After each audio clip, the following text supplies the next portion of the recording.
नमस्कार, निर्मल शिवभक्ति YouTube channel में मैं विनय कुमार गिरी आप सभी भगवत प्रेमी सज्जनों का हार्दिक अभिनंदन करता हूं। मित्रों, आज के वीडियो में हम लोग सत्संग की महिमा पर चर्चा करने वाले हैं। जिस प्रकार बुरी संगत से हमारा पतन हो जाता है, ठीक उसी तरह सत्संग हमें पतन के गर्त से निकालकर उन्नति के शिखर की ओर ले जाता है। इसी विषय से जुड़ी एक रोचक कथा है। इसे ठीक से समझने के लिए वीडियो में अंत तक बने रहें। और जो लोग इस चैनल को पहली बार देख रहे हैं वे कृपया चैनल को सब्सक्राइब करके बेल आइकन को भी प्रेस कर लें, ताकि ऐसे ज्ञानवर्धक वीडियोस के नोटिफिकेशन आप सभी को मिलती रहे। धन्यवाद। आइए वीडियो को शुरू करते हैं। एक राजा के महल में चोरी हुई। उसके सैनिक चोर के पदचिन्हों का पीछा करते करते एक गांव में पहुंच गए। सैनिकों ने देखा वहां एक साधु प्रवचन कर रहे थे। गांव में सैकड़ों लोग सत्संग में बैठे हुए थे। सैनिकों ने देखा चोर के पदचिन्ह सत्संग की तरफ ही जा रहे थे।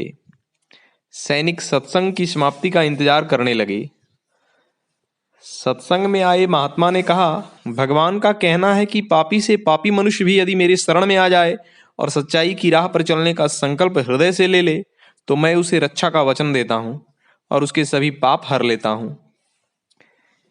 इस प्रकार उसका नया जन्म होता है। चोर भी वहीं बैठा हुआ था। महात्मा की बातें सुनकर उसका हृदय भी परिवर्तित हो गया।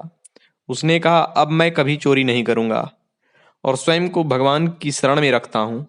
आज से मेरा भी नया जन्म होगा।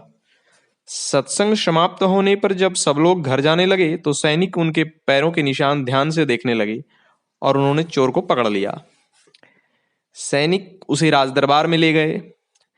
राजा ने उससे कड़े आवाज में पूछा, क्या वो तुम ही हो जिसने राजमहल में चोरी का दुस्साहस किया? उसने जवाब दिया, इस जन्म में मैंने कोई चोरी नहीं की।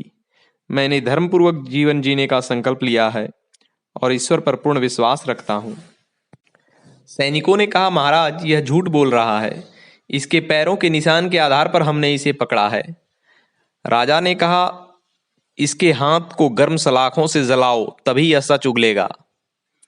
गर्म सलाखों से उसे कोई नुकसान नहीं हुआ, क्योंकि आंख बंद कर उसने ईश्वर से मन ही मन अपनी रक्षा की गुहार लगाई। राजा लज्जित हो गया। उसने कहा, इन सैनिकों ने तुम पर गलत इल्जाम लगाया है, अब मैं इन्हें दंडित करूंगा। तब उस चोर ने कहा, नहीं महाराज, आपके सैनिक सच कह रहे हैं, चोरी मैंने ही की थी। राजा ने कहा, आप सज्जन हैं, इन्हें बचाने के लिए अपने सर पर इल्जाम न लें। तब उस चोर ने कहा, नहीं, ऐसी बात नहीं है, मैंने ही चोरी की है और चलिए मैं आपको उस स्थान पर ले चलता हूं जहां मैंने चोरी का सामान छिपाया है। सभी उसके पीछे गए। एक पेड़ के नीचे छिपाकर रखे सामान को उसने दिखाया। राजा को बड़ा आश्चर्य हुआ। उसने कहा, पहले तुमने कहा कि इस जन्म में तूने कोई चोरी नहीं की, फिर राजदंड से तुम्हें ईश्वर ने बचाया, अब तुम कह रहे हो कि तुम ही चोर हो। माल पकड़ाकर तुमने साबित भी किया कि तुम ही चोर हो। ये सारी बातें मेरी समझ से बाहर हो रही हैं। तब उसने चोरी और संत से मिलने के बाद की सारी बात राजा को विस्तार पूर्वक बताई और कहा, अब आप जो उचित समझे वह दंड मुझे दे सकते हैं। राजा ने कहा, दंड अपराधी को दिया जाता है। सत्संग ने तुम्हें एक नेक और जिम्मेदार इंसान बना दिया है। जब स्वयं भगवान तुम्हारी रक्षा कर रहे हैं, तब हम कौन होते हैं तुम्हें दंडित करने वाले। फिर राजा ने अपने मंत्री को आज्ञा दी कि राज्य के हर गांव और नगर में बड़े बड़े विद्वानों से हर महीने प्रवचन करवाया जाए, ताकि लोग सीख लेकर सत्संग के प्रभाव से अपने जीवन को आध्यात्मिक उन्नति की ओर ले जाएं। ओम।